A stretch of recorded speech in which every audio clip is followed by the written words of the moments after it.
Good morning. Good morning, everyone. Another Saturday. Final Cut TV and coffee. We're going to see if there's any Final Cut Pro information out there on the internet. There's not a whole lot, but we got a few things we're going to be doing. I'm going to check this out. Monitoring the YouTube channel just to skip over the, well, they have ads. I have ads on there, so we'll see how that goes. So if you have anything that you know about Final Cut Pro that's happening on Final Cut Pro, in Final Cut TV land, let me know. Oh, there's a couple of comments. Our friend is Sean Beckner here. Good morning, Richard. How you doing, Sean? Glad to see it. And our friend I Know Buddy over there on the X platform reported a new Final Cut Pro crash copying whole projects and project contents containing captions between libraries. Exact cause yet to be determined. Managed workaround. Finishing episode 89. I haven't heard of that one specifically yet, but it's 1300 hour here in the Netherlands. That's 3 o'clock, right? 3 o'clock in the afternoon. And it's a sunny day. Sunny day. Here's what it is over here at the east coast of the good old USA. It's kind of a dreary day, but the temperature's not bad. It's 44 degrees Fahrenheit. That's what it looks like out back. It's kind of a gray day around here. Not too bad. So if you notice, there's now an animation when I switch scenes. This is the new version of Ecamm Live 4.4 that just came out. They have this animation that goes from one scene to the next rather than just a dissolve or a fade like normally would happen.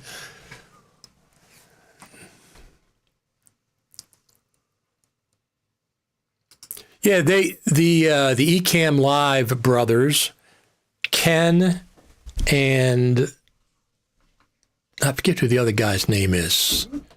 Ken and something. They just released a new version.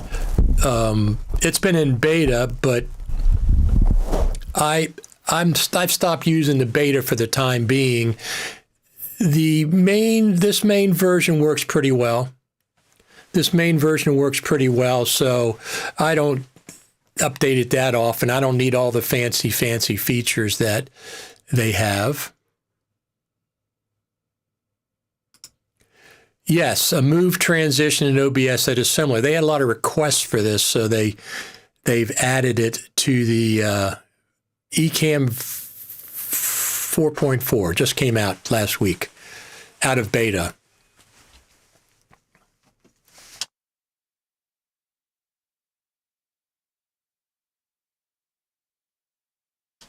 I think it's in Mac OS X. Mac OS, I mean. I think that's where it's from. It's native in Mac OS. I'm not positive. But we got some tutorials we're going to go over. Every week we're going to try to play a few Final Cut Pro tutorials that are out there. And one of the ones that I keep seeing over and over again is, how do I get rid of that red box in the viewer? I've seen that several times a week. Several times a week I see that. So I put together a little quick tutorial, 30-second tutorial, how to get rid of the red box in the viewer. I've answered it myself several times, but I figured I'd just do a quick tutorial and to show people when they ask that question. I'll put it up on a YouTube channel later. I'm not going to do it right now. Let me just adjust this a little bit. Good old TLM 103 microphone. I have it on an adjustable stand. I don't have one of those arms that come around and arms. People have these arms in their video. There's no reason for that.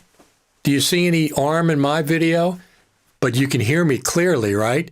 My microphone's right here out of view. You don't need those arms.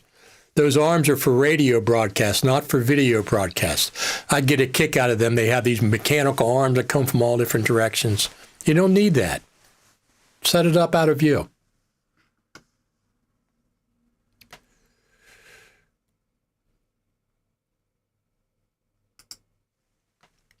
Terrible they don't know Final Cut Pro.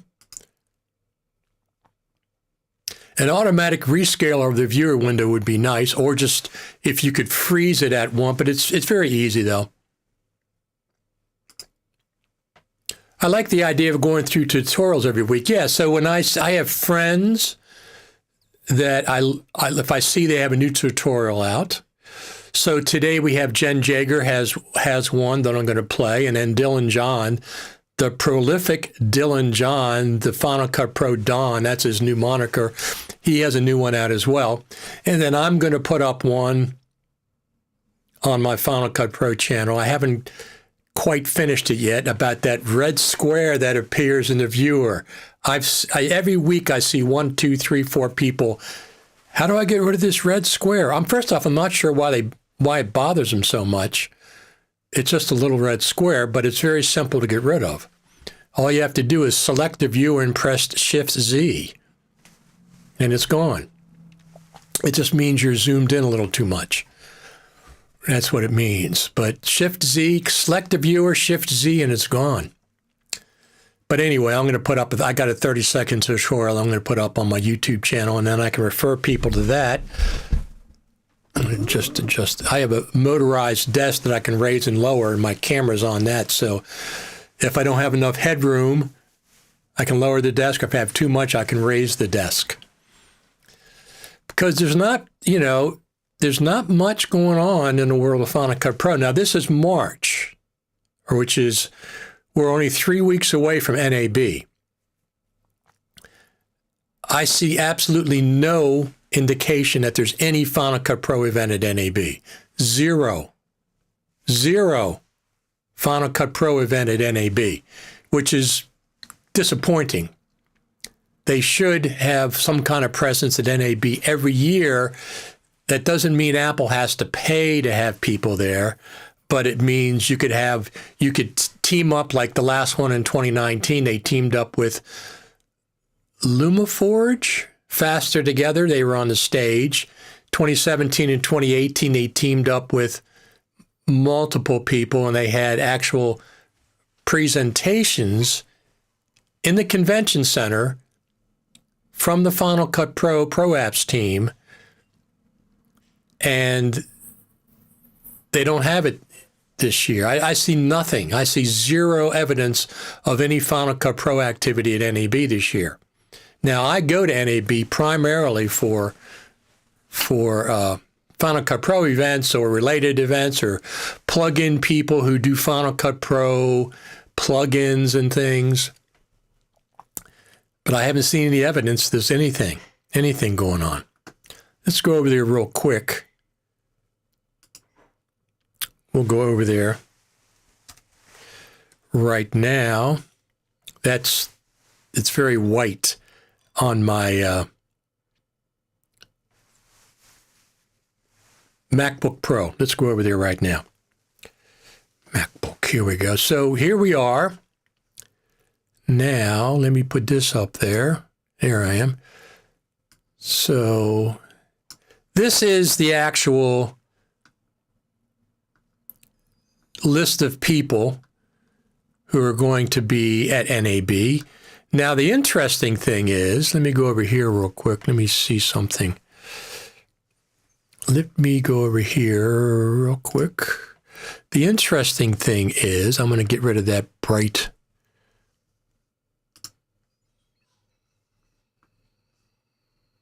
That real white.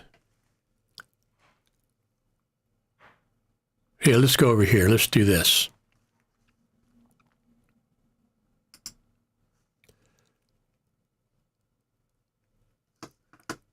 So this year, overview, they're having three halls like they normally do. Let me see. There it is. So this year they're having 3 halls. They have the West Hall, which is right here.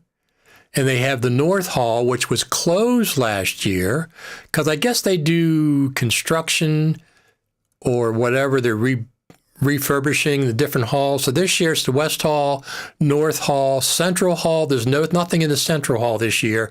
And then they're doing the South Hall lower this year, which is where Black Magic is going to be. You'll see here in a second. So there's Black Magic Design. This is the entrance from the parking garages. And when you first get in there, you see this gigantic Black Magic Design booth. It's not even a booth. It's way, way more than a booth. And they have all these other people in the South Hall. This is the lower South Hall. There's Adobe. There's Avid. There's Ross Video. So let me get rid of that. All that white screen coming up. I don't have it configured for my lighting in the studio. When the white screen comes on, it blasts my face from underneath, which I don't. I'm not planning on part of my lighting schedule. I like the idea of going through tutorials every week. Back in the live stream after 2 weeks vacation, a Saturday and a birthday, and another visiting friends I haven't seen quite a while, enjoying a cup of espresso. Absolutely. Did you see the mouse I sent you last week? Yes, I did. I haven't used it. I haven't looked at it yet, tutorial, but I do have that link. I really like the Magic Mouse, except for the way it charges. I just like it because it's like having a scroll pad on top, like having a scroll pad plus other things. When I see that floor plan, it seems IBC is bigger. Well, let's look that up. I don't think so. I think let's look at IBC.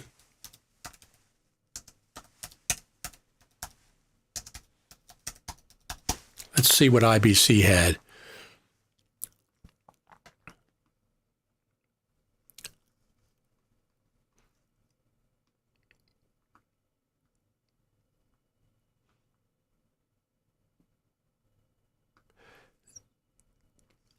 You know what? I'm going to go over to Perplexity because, let's see here.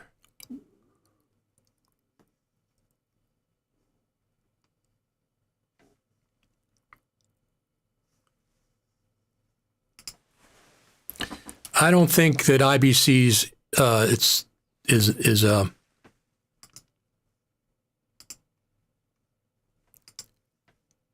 is as big as NAB. I don't think it's ever been as big as NAB, but we'll check.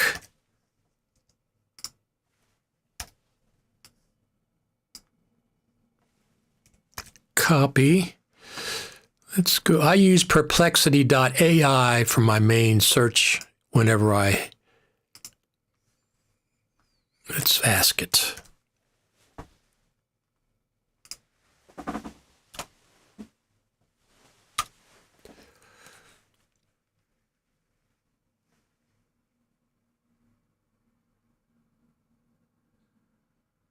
Okay, so it has, here we have it right here.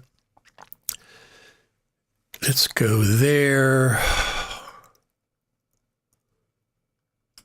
So Perplexity says attendees for IBC 2024, 45,000.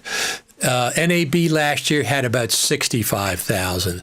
So NAB had 20,000 more than IBC. And that's down because NAB typically had in the 90,000s range. I don't think IBC's ever been bigger than NAB in any given year. And exhibitors, et cetera, et cetera.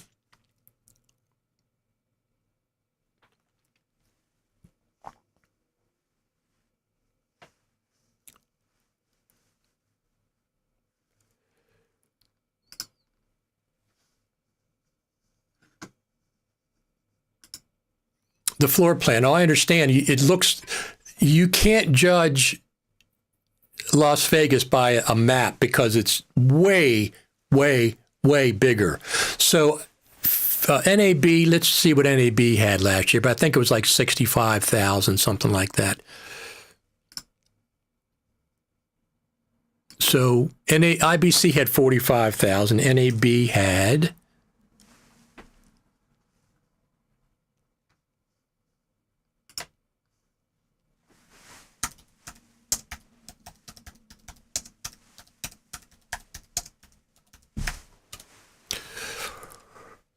I know it was in the 60,000.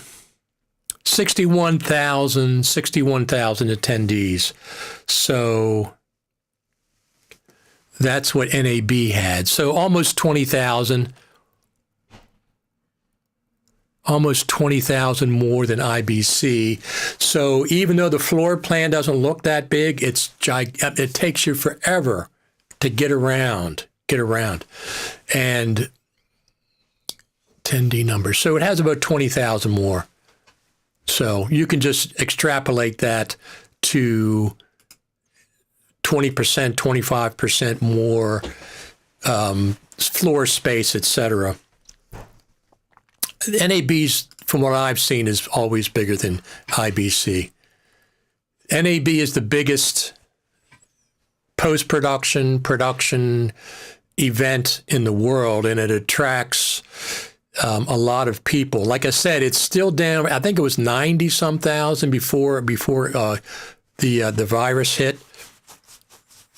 And it came down to 70-some thousand, I think 2 years ago, and then it came down to 60-some thousand. So the trend is not building up, but I think it's stabilized. We'll see what happens this year.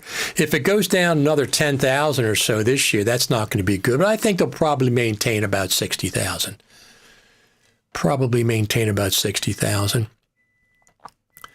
So let's do a tutorial. Let's go over some of our tutorials. Let's see what we have.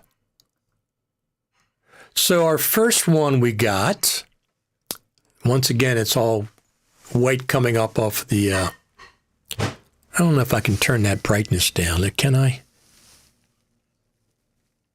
Oh, I can. I can independently of my, I thought it would affect everything, but I can actually turn it down on the MacBook Pro. Of course, well, let's do this. That's not what I want. 2 up. Let's do that. So this is our friend Jen Jager, and she has a little tutorial. She has her tutorial, just came out. In this video, I'm going to show you 7 Final Cut Pro editing tips that every content creator needs to know about. Let's start at the beginning. No, really, let's start at the beginning.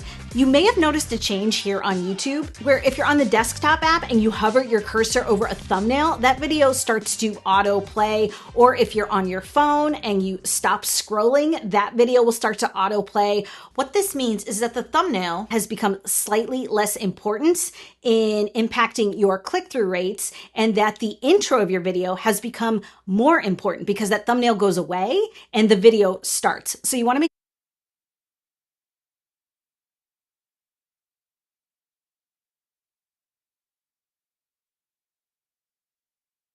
So that's something I didn't know, that the thumbnail has become less important and your intro to your video has become more important on YouTube to get click-through rates.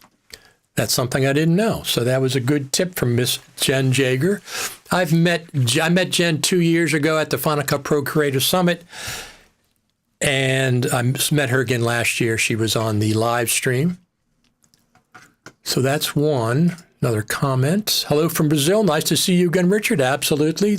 Thanks for tuning in from Brazil. Absolutely. I'm trying to create some Final Cut Pro buzz. Slow.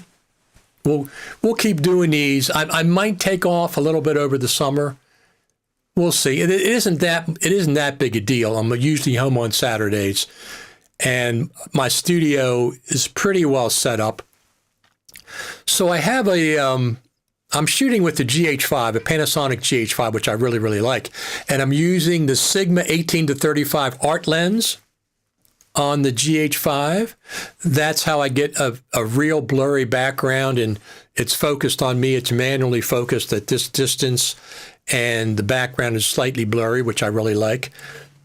But I bought an adapter to use the 18-35 Sigma art lens on my Lumix S5 Mark IIX. It's coming today. So what I would do is I would switch the Lumix S5 Mark IIX from full frame to is it ASPC or APS-C? APS-C crop 35 millimeter. And I'm going to try this lens out on that crop and see how it works. I got a really good deal. I think it's the something 21, SM21, the Sigma adapter. There's no glass in it. It's just an electronic connectors, plus it's the right distance. So this lens will focus. Now, if I'd used it with the full frame sensor, there'd be vignetting around both sides. So instead, I'm going to go into the is it APS-C or ASPC crop mode, and that will get rid of the vignetting with this specific lens. This is an 18-35. I have a 35-150 zoom. So I'm not sure. I don't know how that translates. I don't know how the 18-35 will translate on a full frame camera going into ASPC or APS-C crop. I don't know how that translates. I can't figure it out, but anyway.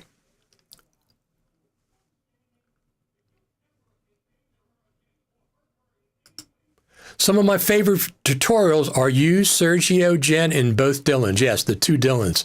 I met the two Dylans at NAB years ago. I was walking through the lobby, and Dylan John said, Richard Taylor, and I stopped and said, hey, and then they introduced themselves and say they watch these tutorials, these live streams for years and stuff. So, yeah, both Dylans, Final Cut Pro Dylans.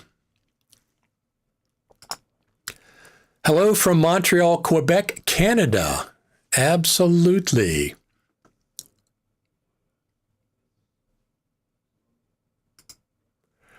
My producer has been wanting to eliminate the few seconds of branding from the start of YouTube uploads. There you go.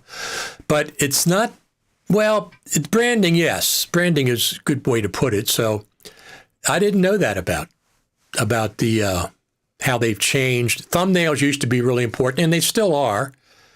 They still are. Now, one thing about thumbnails is some of the younger YouTubers, influencers, do the goofy expressions for their thumbnails, and stuff. And I don't do that. It's not something that I want to do or have. I just don't want to do it. Have you tried Apple Intelligence tools along with Apple new betas? Intelligence tools, Intelligente tools. I haven't got into Apple AI yet. They had some problems this week, didn't they? With getting it out with Siri. I use AI with a couple of things. Like I said, I use Perplexity AI for my main search engine for important things, like we just looked up the numbers for IBC and NAB. I use Perplexity AI. I really like it a lot. It seems less, Google was the king for the longest time, but Google has too many sponsored videos at the top of their list, 2, 3, 4, 5 sponsors, which means those people are paying to be at the top of their search rather than an organic non-paying search. So Perplexity AI doesn't do that. I'll be interested to see if I go to NAB. Haven't made my mind up yet if I'm going. We'll have to see how that plays out. If I go to NAB, I'm sure it'll be AI. It's been AI for 2 years, the last 2 NABs. Oh, AI. Oh, AI. Oh, AI. How about good sound? How about good lighting? How about good framing? How about good quality cameras? That's what I care about. The AI is perhaps icing on those things, but I'm more interested in the basics, storytelling, writing and stuff. So that's what I like. So anyway, let's do another tutorial. Well, let's watch a little more Jen's. Let me see if I can get something else of Jen's here while we're on it. Let's do that.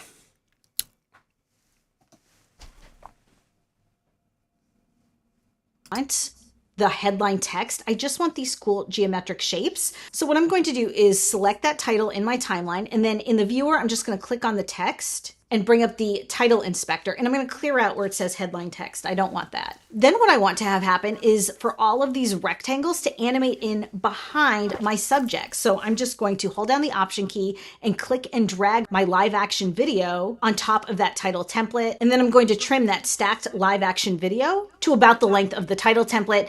And then I'm going to apply the magnetic mask to our speaker and maybe everything in the foreground of the shot. And now those animating rectangles are landing behind her. I'm going to select that title again, head on over to the title inspector, and I can modify these colors. The last color is this white here. I'm actually going to color pick from the wall behind her and add a cross dissolve to the end of this bumper. So it looks like the rectangles fade out and the wall just comes back in.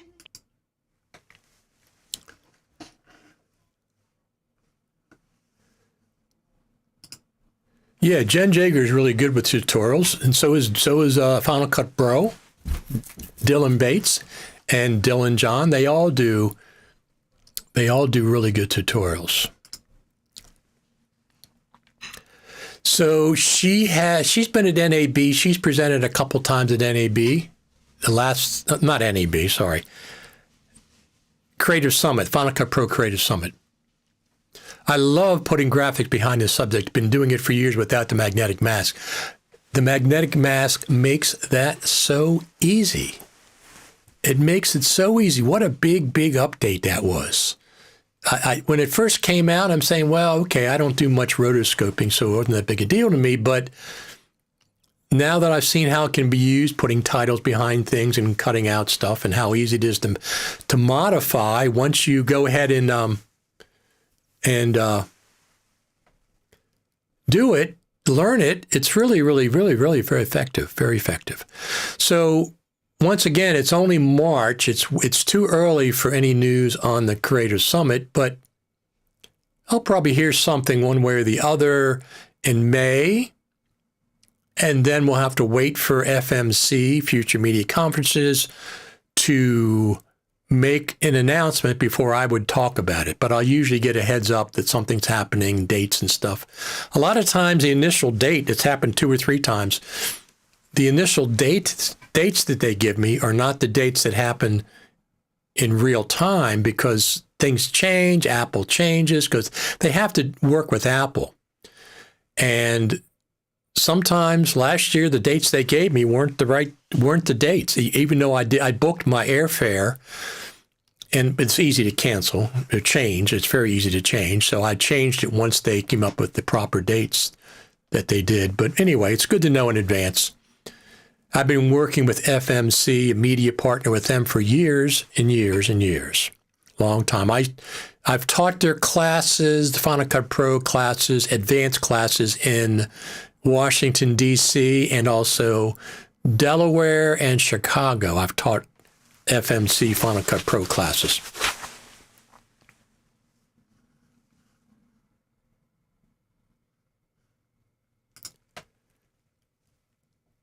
I kept telling you how I wanted that and have both Final Cut versions and Moto AI. Absolutely. Still perturbed that magnetic mask effects can't be copied and pasted. I'm not sure how you would copy and paste, because isn't each magnetic mask individual? You could duplicate your project, and that would have, I presume that would have the magnetic mask applied as you did in the original project, but I'm not sure how you would copy and paste. I think, to me, a magnetic mask has to be individual. Tell me what you copy and paste, what you mean by copy and paste the different magnetic masks.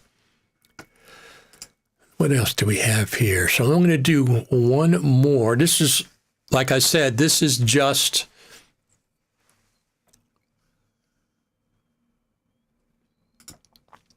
what's coming next in Final Cut Pro. I mean, something so significant like magnetic mask. Well, I think text-based editing,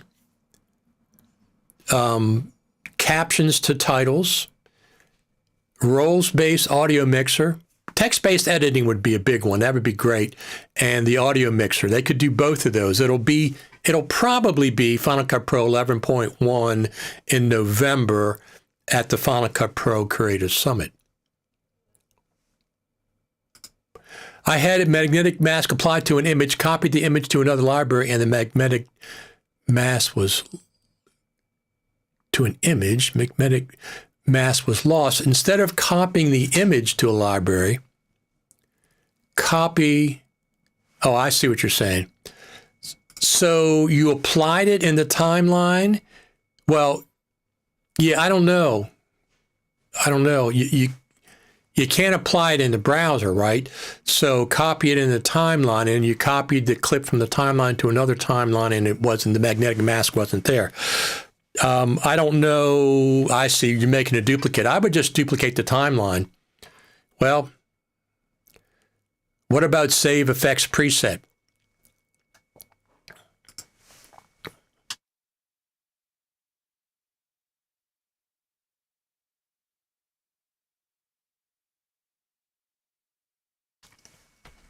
If they go AI, I'd like to see them be able to match color better. I want to be able to make my DJI camera match my iPhone or camera easily. Maybe you can do a LUT. That would help you with that, Sean, and then you can just copy and paste the LUT. In other words, do the color correction so you like the way they're matched, and then create a LUT. You can do that in Pixelmator Pro. You can create a LUT, and then you can apply that LUT inside of Final Cut, at least to get you in the ballpark. At least it gets you in the ballpark. Let's do another. Let's see what this is.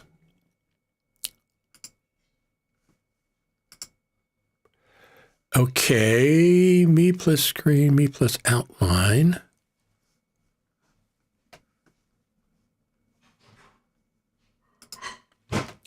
I ended up exporting the frame as PNG and porting that into the library. There you go. I do find it in different shots I have to tweak it. Yeah, I would expect you would have to tweak it.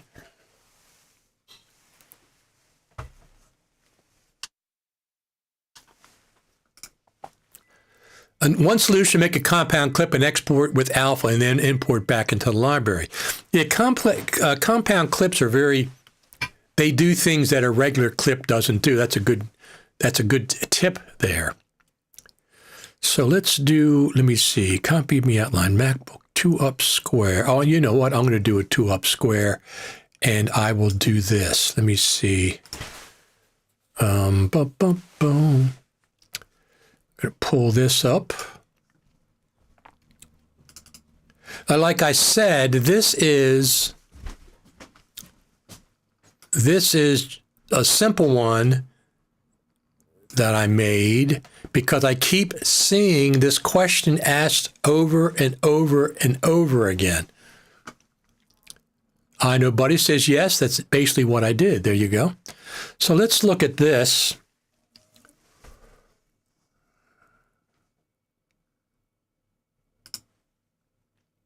So this is just a quick tutorial. I'm going to put it up on my YouTube channel. People keep asking, what is that red square? What is that red square in my viewer? 30 seconds.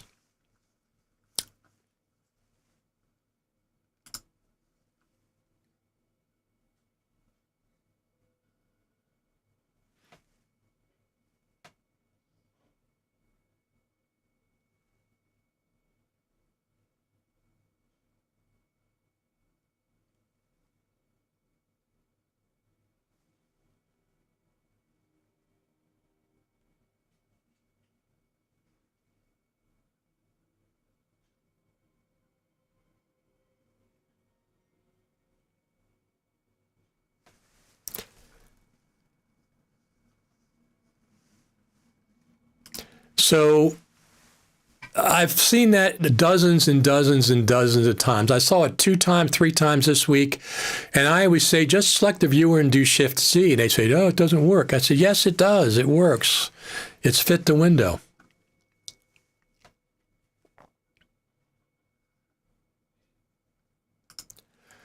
The perfect gimbal for me would be a version of the Insta360 that can handle maybe 400 grams and not only 300. I agree with you. My Insta360 old version can't be used in my case when adding the SSD and ND filter.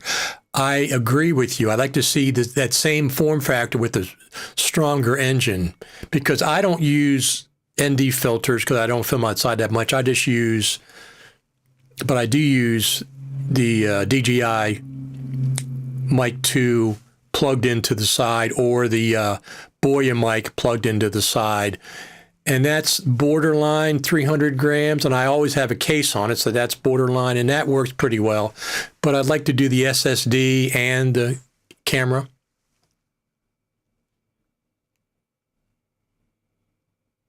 No, I understand. You can't use both of them. I agree. I'd like to see a higher, stronger motor in that same form factor.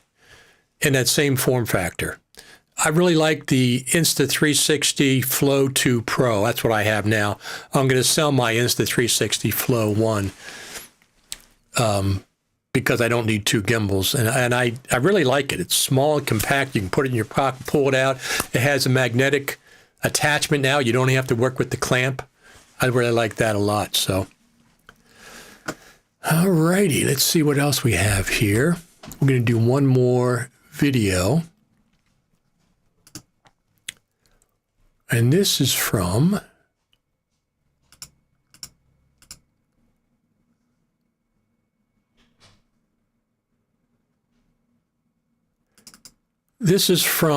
our friend Dylan John, the Final Cut Pro Don, and he's going over text behind subject, which Jen was going over somewhat as well.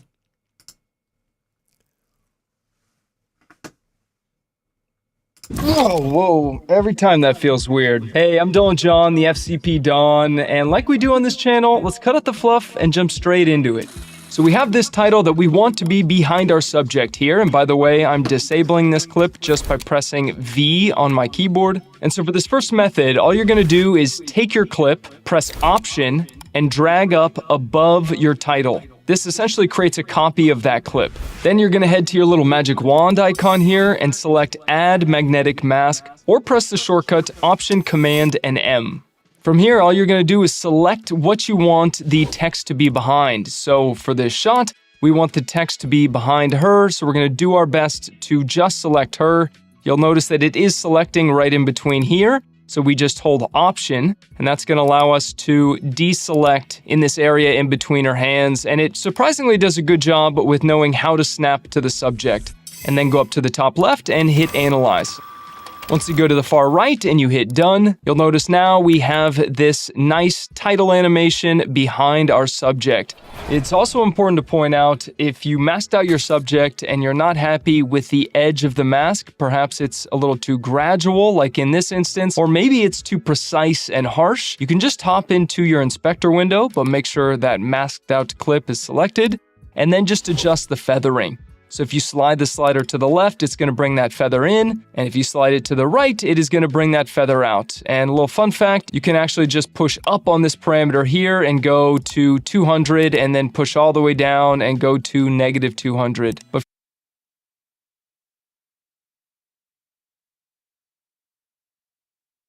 that's a good tip to get the titles behind a subject.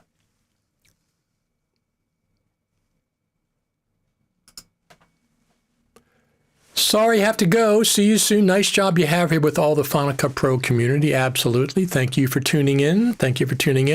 We're here every Saturday for the most part. Like I said, I may take, things are really slow in the summertime usually. I may take a Saturday or 2 off, but it's not that big a deal. I can usually just come on at least for a half hour or so. So that's what I'll plan on doing. We've been on for 45 minutes so far. But there's not much to talk about. I mean, there's no Final Cut Pro news happening now. 11.0.2 could come out at any time, and hopefully it has a feature. We don't need 2 bug fixes in a row. That's for sure.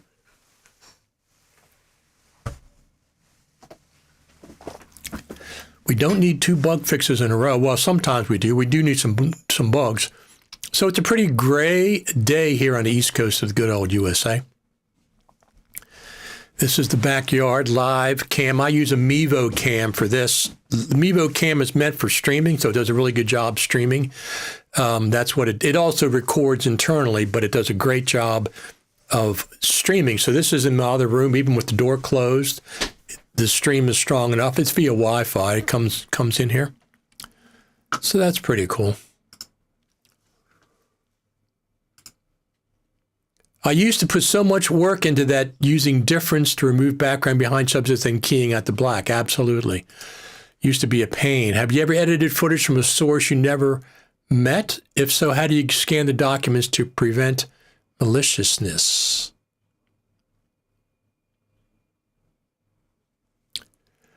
I wouldn't edited footage from a source you never met. I would be cautious of that. Maybe load it up on a old Mac, if a source you never met. Yeah, I don't know. I mean, you have to be careful. I guess I would check them out before I would open up anything that they sent me on a drive or whatever, or download. I would check out the company, make sure they were legitimate, make sure there weren't any nonsense going on anywhere in their background check. So the spring is this week on the East Coast of the good old USA. Spring arrives on March the 20th, which happens to be my birthday. I was born on the first day of spring. So spring arrives on March the 20th.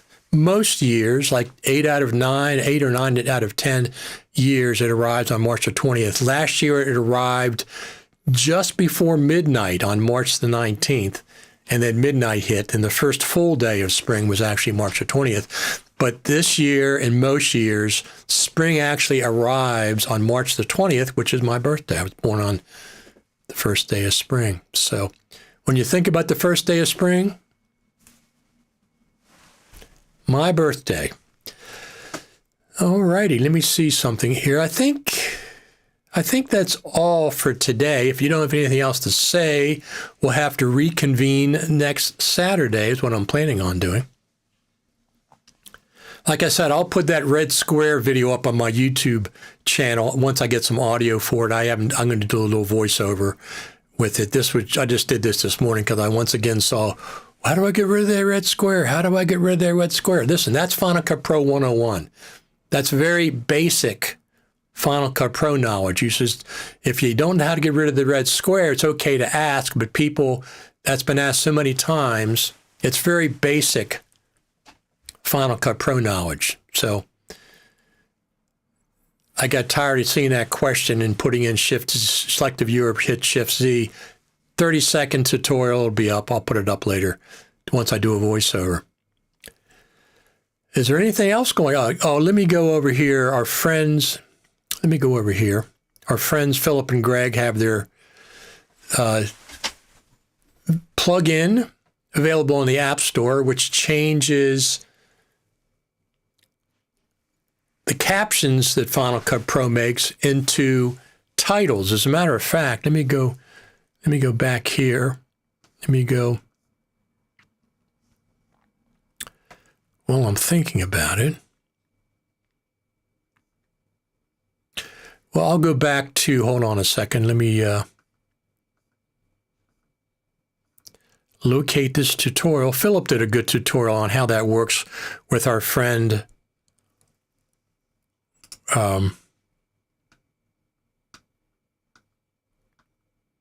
Brett.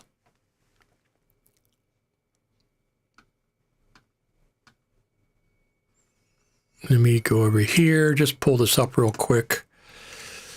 Radio and TV, I think it's over here.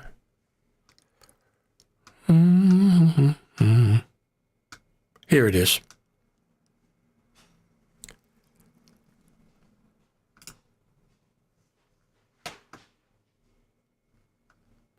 It's a nice little This type of word-by-word highlight is a popular.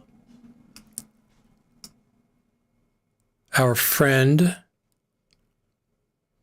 Philip and Greg and Brett from Brett FX. Here we go. This is a tutorial on how to do that. Well, you'll see. This type of word-by-word highlight. Oh, I have to change that. QuickTime Player, I have to change that to Safari. Here we go. Let's try this again. Oops. Do this. This type of word-by-word highlight is a popular look. I wanted to know how we could make it work with Caption Animator. I went looking for some good examples of word-by-word titles for Final Cut Pro and found a bunch of them I could use in BrettFX Overshoot Text Collection. There's a link for the discount code in the notes for anything from BrettFX. It worked great on short captions, but captions tend to be longer phrases or even full sentences, which isn't great for word-by-word animations. With perfect timing, we implemented a new feature that will limit the duration of each generated title to keep things moving more fluidly. At the low end, limiting your generated titles to 10 to 15 characters turns out to be pretty perfect for word-by-word animation. You can see how trimmed the titles are compared with the original captions. We get pretty good timing with Greg's ingenious approach, but like when splitting Final Cut Pro captions, there will definitely be some trimming and fine-tuning of the timing for the best results.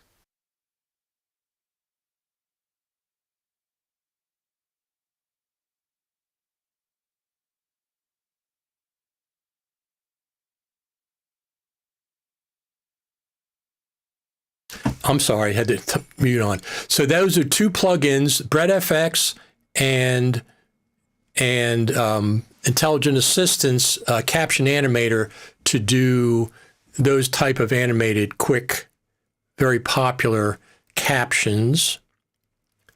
And they're both friends of mine. Brett is a friend, and of course Philip and Greg. Philip and Greg are moving back to Australia. They told me they could get the same kind of house they have in California for half the price in Australia, something like that. And they're selling their house and they're moving, I think, this week or next week.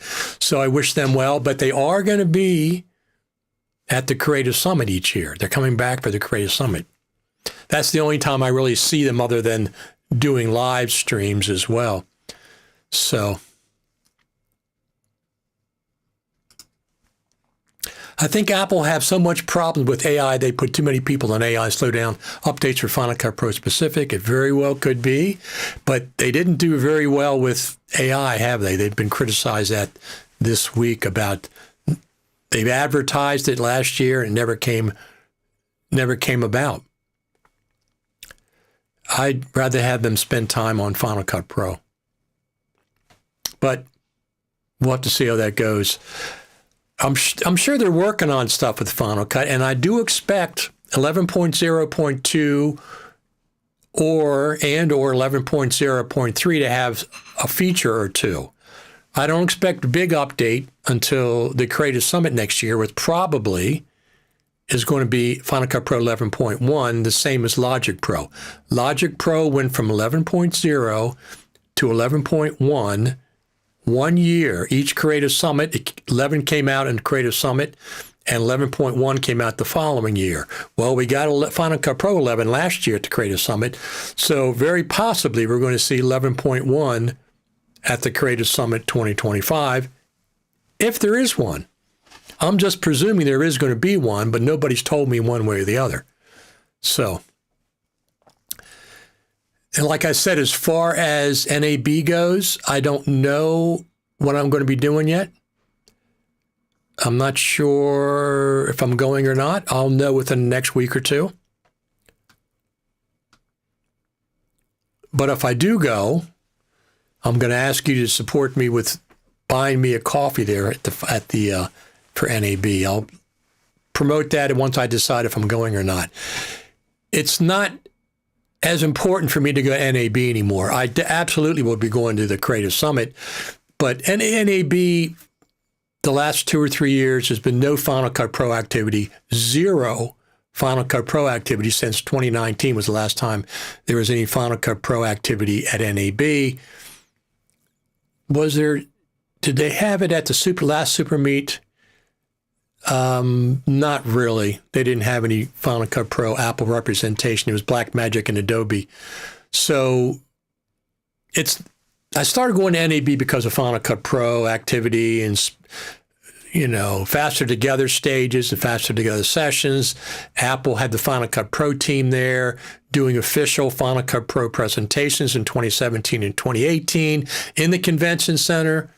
They were packed. And then 2019, they were on the Faster Together stage. But 2021, 2022, since 2022, 2023, 2024, 2025, there's been no Final Cut Pro activity at NAB. I'm not sure why they thought it was important in 2017 and 2018 and don't think it's still important in 2025. So it's kind of disappointing. But we'll see what happens. They could put out an update to Final Cut Pro like in March or the beginning of April. And that would create some buzz about Final Cut Pro at NAB.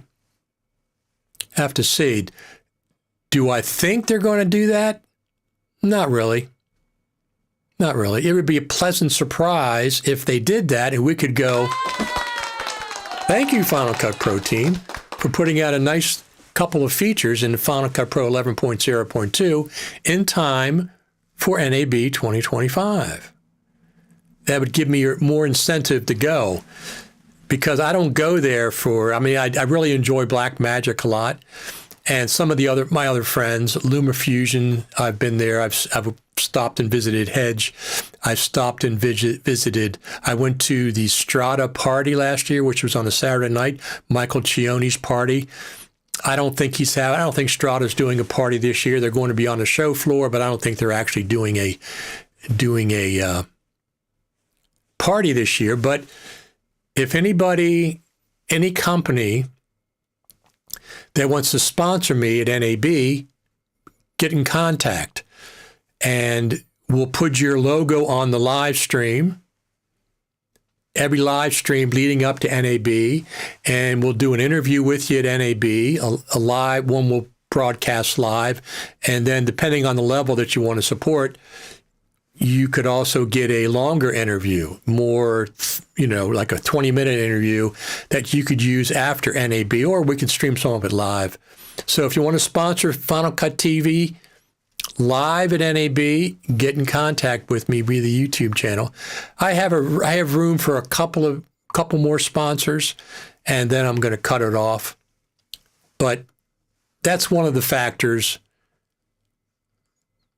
That's one of the factors determining whether I go to NAB or not. So we'll see. Core Melt is another one. And of course, FMC is a big, I'm media partners with FMC, so I always go to some of their events while I'm there and support them as well. Well, we're going to get out of here for today. And if I don't see you, if Final Cut Pro 11.0.2 could come out this week, next week before NAB, that would be great. I don't really think it will, but it could come out anytime. Just for fun, I've installed LumaFusion on my Mac Studio. We'll see in the future. Absolutely. I have it on my Mac, but I really only use it on my iPad Pro. And it's with the pencil. It's very, very cool. LumaFusion, I really, really like LumaFusion. So Final Cut for iPad, the Final Cut Pro team came out specifically. The question might have been asked, I don't remember, the last Creative Summit, and they said Final Cut for iPad and Final Cut Pro on the Mac are not intended to have the same features. They don't intend to have feature parity with Final Cut Pro on the Mac and Final Cut on the iPad. So just so they're not going to have feature parity going forward. That's what they told us at the last Creator Summit. So that makes more sense. That makes more sense because the Mac version is more powerful for the most part. But there's things you can do on the iPad version, like using the pencil to draw titles. Very cool. Very cool. But you can't do that on the Mac version, etc. So anyway, I'm going to get out of here. And if I don't see you during the week, I'll see you next Saturday. Thanks for tuning in.